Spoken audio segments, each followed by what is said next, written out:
Welcome to SVG-TV News for Friday, November 17, 2017. I am Rochelle Batiste with the details.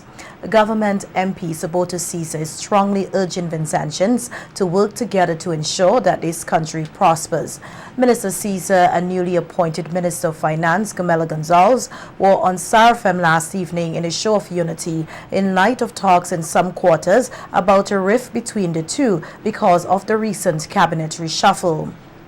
Caesar described Gonzalez as a brother, comrade and friend as they address issues of development for SVG, highlighting, among other things, the importance of using retired persons whom he said still have a part to play to further develop the nation. The newly appointed Minister of Labour made a clarion call for all hands to be on deck. Take, for example, the farming community of diamonds. There are scores of retired teachers. We want to find a way whereby persons, when you leave the public service, you do not leave the developmental process. Absolutely. Because as a small island state, we have to ensure that we have all hands on deck. Minister Caesar also emphasized the need for this country to forge better networks with those in the diaspora to aid in the development of SVG. As we move forward and as we approach 2020 and we start to expand on many of the programs and policies which were developed and grounded in the period 2001 to the present, we have to put in place programs to engage persons in the diaspora. I can recall over the last 2 years, I've worked with several persons in Canada, and this was enhanced by a recent visit I made with Fitzhuggins and several other persons, and we were able to canvass many persons in the Canadian diaspora who are working currently to actively engage persons in St. Vincent and the Grenadines for the betterment of the process. Underpinning the need to follow the course of development already laid out by foundation members of the ruling Unity Labour Party. Minister of Finance Camelo Gonzalez said that the focus must also be with the youth. He also highlighted the Argyle International Airport as one of the paramount projects that has opened SVG to the international stage. We have to invest in young people educationally. From an entrepreneurial standpoint, we have to give them the keys to the country and trust that they will stand on the shoulders of their fathers and forefathers and help to develop the country even further. We have invested heavily in the construction of the international airport at Argyle. But that first chapter, as difficult as it was, is just one chapter. We have to now leverage that Argyle International Airport to ensure that we have greater tourism, that we build more hotels, that we as a nation understand, that we can understand the importance of tourism to a modern economy and all of the multifaceted ways that that will impact us. Minister Gonzalez highlighted the importance of ensuring that the Argyle International Airport functions in the best interest of the nation and its people. To understand that Argyle is more than tourism. Argyle Airport is trade. Argyle Airport, as you know and as you've been saying repeatedly, is agriculture. Argyle Airport is fisheries, is industry.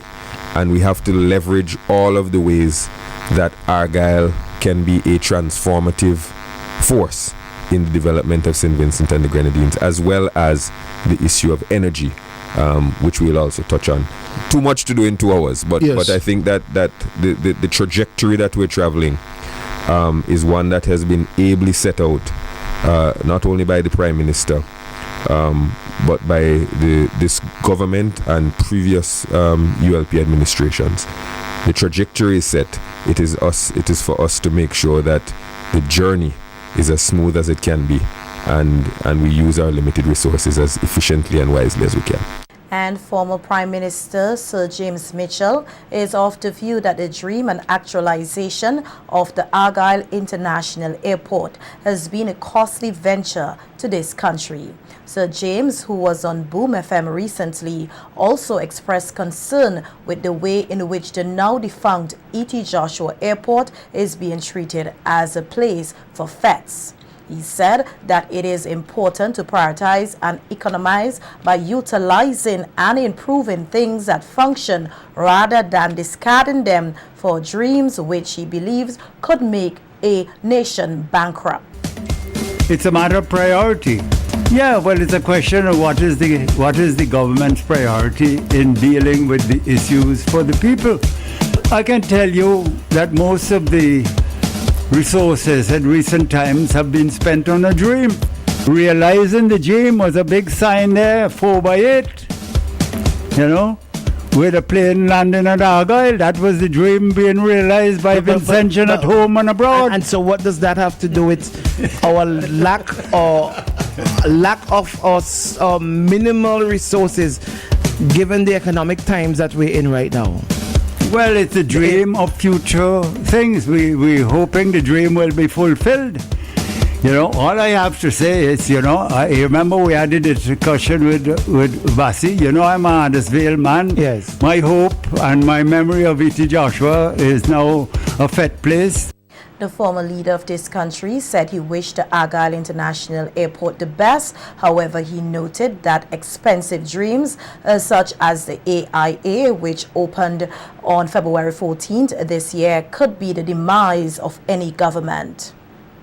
This business of international airport that also brought down my government, you know, because when we were discussing airport development in my cabinet and I had a one-seat majority, and most of my ministers wanted to go for big international. We did the studies, and we had to go to Union Island, sort things out in some sort of a way.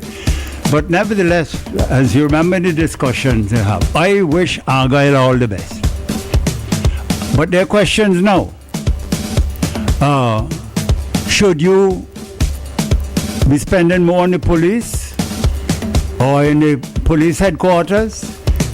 In other news, a number of cruise ship visitors today got the opportunity to sample some of SVG's unique art, craft and music at an exhibition hosted by the Ministry of Tourism as part of the Tourism Month of activities. Speaking with SVG-TV News, Communications Officer at the Ministry of Tourism, J. Belmar, said this week has been a very busy one given the arrival of a number of cruise ships and highlighted some of the activities taking place for the month. Okay, so what are we having here today is an exhibition. We do it every year for Tourism Month, which runs from the 1st to the 30th of November. And this exhibition is done so that the visitors who come on the cruise ships could have something to look forward to buy. We have craft vendors who would have gone through training with us. And so today they will be exhibiting their products. So this weekend will be a very busy one for us in St. Vincent and the Grenadines. We'll have 2 ships in port tomorrow and an inaugural call on Sunday. So it's expected to be quite a busy weekend for us here. The rest of the month we expect to have a media tour on Tuesday. On Monday we'll be visiting the SVG Cocoa Factory.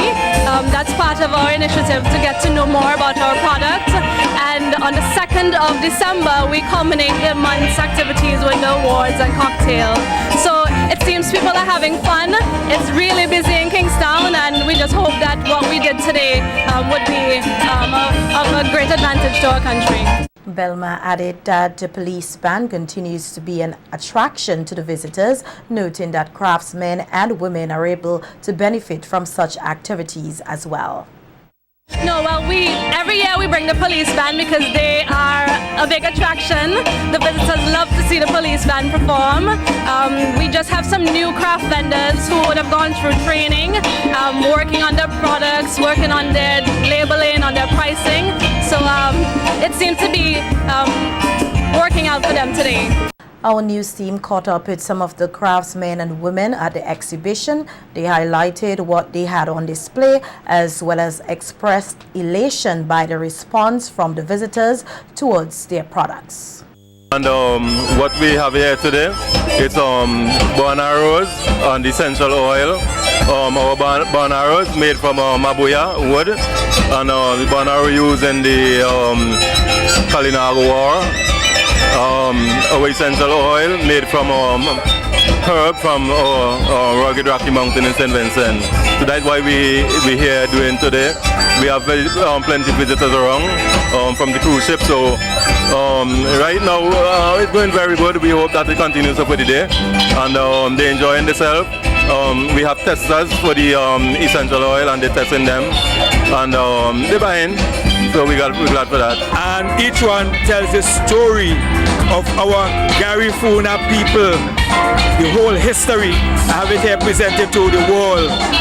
The response from the people, mostly English people, is that they are amazed, they are shocked, they now see something new, and they would like to buy or purchase something to take back home, which would make me real happy. Craft, paper crafting, invitation, programs, boxes, but right now we choose to display the Christmas section today.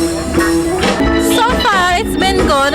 People have been very surprised because they are saying that it's different from what they are accustomed to. So far we've been pleased with the response that we've been getting. So I do souvenir bags, which combine the bags with the flag, and a little few words about the tropic and the SVG and love, and the response from the visitors is really good. Could be better though. So out of 100, maybe 25 for now. You do this every year or this is your first year? No, I did it already. I did it last year. Response was good last year, and this is my second year with them. And a few of the visitors spoke with SVG-TV News, expressing their excitement to be in SVG, stating that the island is a perfect destination. Wonderful. First time we've been here. Been in a taxi up to the Botanical Gardens. Was lovely. Came back, lovely atmosphere, nice people, lovely weather. Yeah, it's absolutely beautiful. Everybody is friendly and can't do too much for you. Absolutely wonderful. Is there anything you think could be improved upon, or is it perfect? I don't know how you lot do with the traffic. You don't know which way to move. Beautiful island, people are really nice, good entertainment, nice, lovely weather. Can't wish for anything more. Botanical Gardens, very good, marvellous. Anything you think could be improved upon, or is it perfect? No, it's great, great. Just outside the cruise ship berth today, political activist Luzat King mounted a small protest and denies accusations which she said were made on the radio earlier that she was being disruptive. Half here is a situation where Patches and I and Susan further down, standing here peacefully, and because I'm standing beside Patches, I'm forced to listen to a radio program where a man called Snag is accusing us of shoving placards in tourist faces and frightening them back to the ship. That's not true. There are 2 police officers been standing there all morning, and I went over and asked them. I said, if you saw me pushing placards in the tourist faces, what would you do? He said, that's harassment. I said, and would you allow me to do it? He said, no. Yet we have adults on another radio station deflecting from the real issue.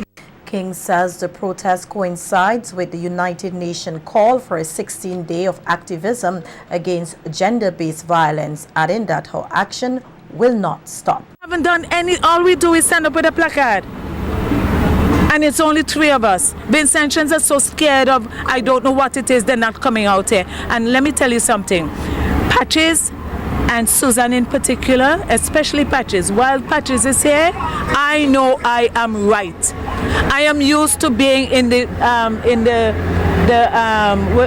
minority. I don't mind. I've lived in countries where I've been minority for so long that I'm so accustomed to it. Nothing these people do will stop me. The United Nations is asking for a 16-day campaign, and we are at the forefront. The front line is at the forefront doing it. We want the tourists to know what we're faced with. No difference. Some 112 students enroll at the St. Vincent and the Grenadines Community College were earlier today, Friday, November 17th, presented with scholarship awards under the Taiwanese Human Resources Development Scholarship Program. The Human Resource Development Scholarship Program provides support for students all across the country at all levels of the education system. The initiative is based on a memorandum of understanding between the government of the Republic of China on Taiwan and the government of St. Vincent and the Grenadines. Noting that the SVG Community College remains committed to its mandate of providing quality tertiary level education, Director of the college, Nigel Scott, thanked the government and people of Taiwan for their continued support. We're cognizant of the fact that we're a very small, very young institution, and so any opportunity to partner is one that we relish. We relish our partnership with the Ministry of Education, for example, and once again this year we relish the partnership with the Republic of China on Taiwan. Ambassador Burr, I'm sure by the time you are ready to leave St. Vincent, you'll be an honorary Vincentian. Because it would be true to say that what Taiwan has done for St. Vincent over the years has made a tremendous difference in the lives of many Vincentians. Taiwanese ambassador to SVG, His Excellency Bo Shen-zhe, commended the recipients for their hard work and dedication on their academic journey. We must have worked very hard to earn this scholarship. In Taiwan, there's a very well-known problem I want to share with you. Learning is like an option. Either you paddle hard to move forward, or you get crushed away. To end my remarks, I would like to use this program to encourage our recipients today to study even harder to excel. Once again, I want to say congratulations to all the beneficiaries. Parliamentary Secretary in the Ministry of Education, Deborah Charles, pointed out that the event was an indication of how the government of SVG, through its diplomatic relations with the government of Taiwan, continues to build bridges metaphorically and literally. We have seen that you are our only resource. They have seen it fit to multiply their gifts to us. Their gift, which would have been $100,000 US per year, in the students, the scholarship fund, they have now placed $200,000 US in that fund. As a result of that, this afternoon we have just about $100,000 to give to you, 100,000 EC dollars to give to you, our resources. Women and diabetes, our right to a healthier future. That's the theme under which World Diabetes Day was observed globally, including here in SVG.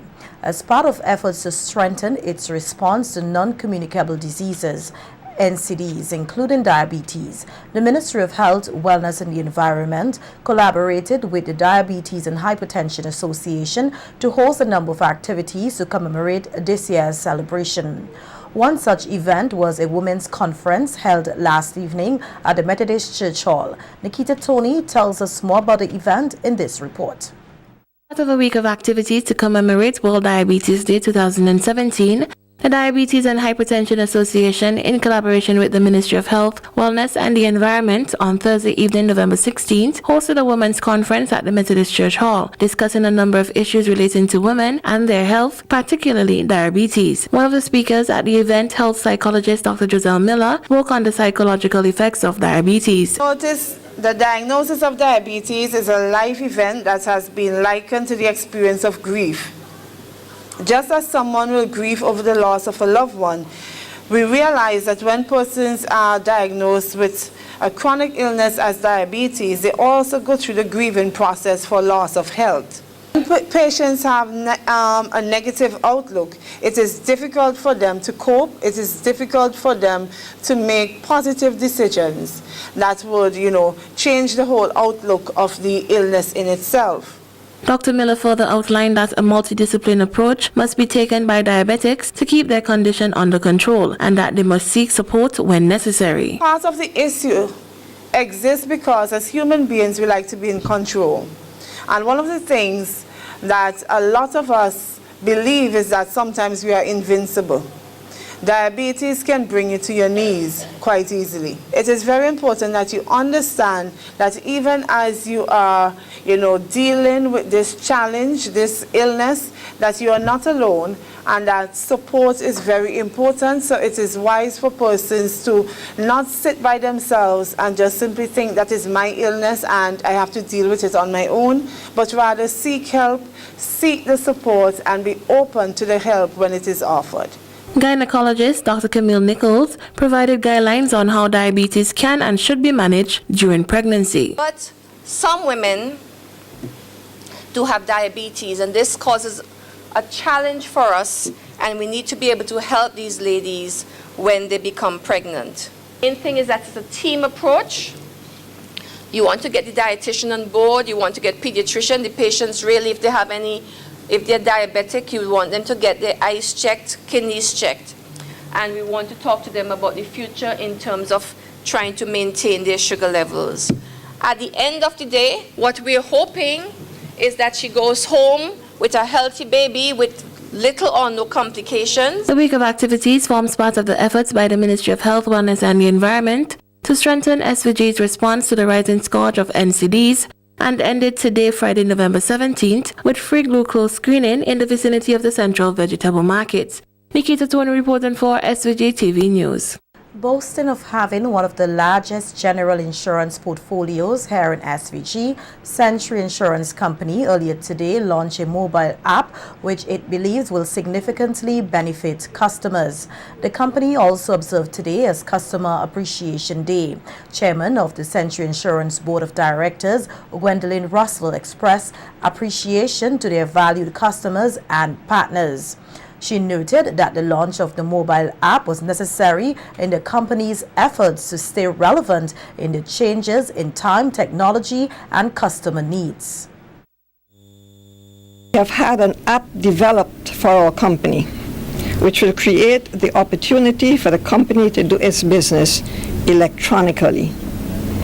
This app is designed to accommodate both the Android and iPhone platforms and is available on the Google Play Store and can be downloaded for free. Some of the opportunities this app will provide include the following. It will allow the market to shop for insurance, make inquiries, get quotations, or interact with Century on any matter, make payments by using credit and debit cards locally and from any part of the world. In the event of an accident, the app allows our clients to contact us for help. A general manager of Century Insurance, Fidel Taylor, said the new app will resolve many issues faced by the company, especially as it regards to staying in contact with customers. A long time ago, but we wanted to make sure we had it right, to correct it, to tweak it. I'm excited. I'm happy to say that we have built such an app that is able to help us with our wide range of general insurance products, and we have one of the largest general insurance product portfolio. We are confident that we will be able to effectively serve our customers. We will be able to reach them in real time. We can send out our renewal notices and whatever to them, and they will get it on their phone. When they will just hear a bell, pling, and you check it, something is there from Century. The Century Insurance Company mobile app also received an endorsement from the Director of the National Telecommunications Regulatory Commission, the NTRC, Apollo Knights. Century Insurance the best and this new endeavor. I said I will make a start, get the feedback, is very important. And we do the same with our apps. We launch it, get the feedback, commit the resources, both financial and human resources, to the endeavor. So you have to put that into it and make the change as you go along. And you will reap the benefits. I'm sure you'll see more customer growth, higher profitability, and most importantly, a better customer experience. A national men's rally and a street football competition will be held here on Sunday at the Calico Hat Court, hosted by Project Men 2020 in collaboration with the Gender Affairs Division. The activities are being held in commemoration of International Men's Day. The theme for this year is Celebrate Men and Boys. The rally, which is scheduled to begin at 4 p.m., will hear remarks and cultural performances from different stakeholders, including Minister of National Mobilization, Frederick Stevenson. Recognition of outstanding male role models in various fields will be a highlight. There will also be a challenge to the men by Reverend Adolph Davis of the Methodist Church.